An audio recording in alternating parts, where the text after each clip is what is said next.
Alors Suzanne, une question qui est assez étonnante d'ailleurs, c'est suite à un film bien sûr, on répond à des questions aujourd'hui.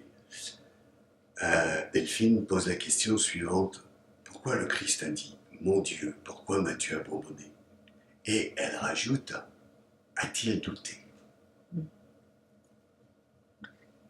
Le Eli Eli lama sabachthani, c'est quitter. Là, c'est le mot azov qui veut dire quitter, effectivement. Il veut dire aussi raffermir. C'est assez étonnant, mais c'est le mot hébreu. Je pense que la seule façon de le comprendre, c'est de repartir sur la création de l'homme, puisque le Christ était vrai Dieu et vrai homme. Et dans la création de l'homme, le 7e jour, c'est le Shabbat. Le Shabbat, c'est pas un petit dodo de Dieu, c'est Dieu qui se retire pour que l'homme soit. C'est le Père qui lâche son Fils pour qu'il puisse marcher seul. S'il lui tient toujours la main, il n'évoluera pas beaucoup. Hein. Donc, il y a vraiment ce retrait divin. Et la dernière étape que vit le Christ, il sent ce retrait divin. Pourtant, Dieu est toujours là, mais il n'est plus agissant parce qu'il y a une dernière étape à franchir. Et dans nos vies, on a souvent cette sensation de se retrouver seul, de ne pas être... et j'aime beaucoup une histoire qu'on m'avait racontée où un homme qui a eu beaucoup d'épreuves dit à Dieu, mais dans l'épreuve, tu n'étais pas là, et il regarde leurs pas sur le sable. Et effectivement, au moment cruciaux de sa vie, il n'y a qu'une marque de pas. Et Dieu lui dit, mais j'étais là, je te portais. Et c'est quelque chose dont il faut avoir conscience, qu'on n'est jamais abandonné, c'est-à-dire Dieu est toujours là, mais il ne peut pas être agissant. L'homme a à faire sa part de chemin. Et le Christ va faire cette ultime étape dans le... Il a reçu la bénédiction du Père, il est son fils bien-aimé, il n'y a vraiment pas de problème là-dessus, mais il y a cette sensation de cette présence qui n'est plus manifeste et qui nous donne une impression de solitude. Mais c'est ce Shabbat divin, c'est ce retrait divin qui est là, pour que tout soit accompli. C'est vraiment cette notion-là. Donc quand le Christ dit pourquoi m'as-tu abandonné, c'est parce qu'il retraverse le Shabbat. Oui. Il retraverse le Shabbat, je dirais à un niveau cosmique, et il fait le chemin jusqu'au bout. La foi, c'est croire sans preuve. Quand on a des preuves, des manifestations, c'est facile de croire que Dieu est présent.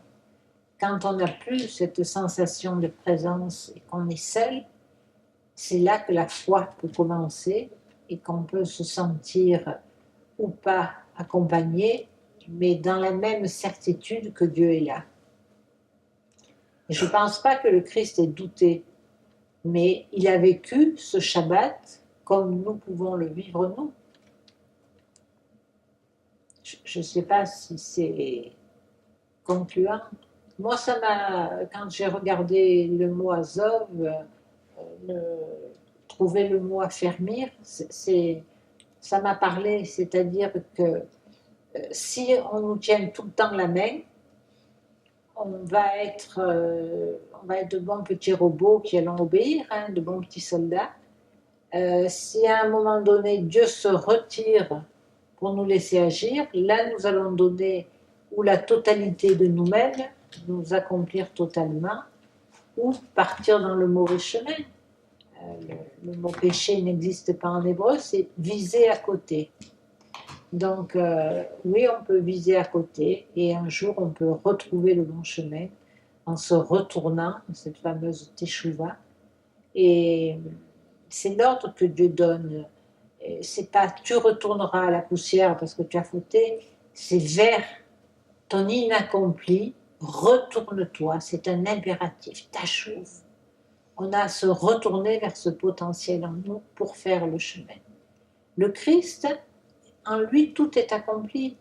Et il va accomplir pour l'humanité cet espace de retournement. Et il ne le fait pas à notre place, il le fait pour que nous puissions le faire. C'est quelque chose de très important. Le maître Dany disait, il y a un livre qui est très bon, mais le titre est très moche, c'est l'imitation de Jésus-Christ. On n'a pas à imiter, on a à le devenir.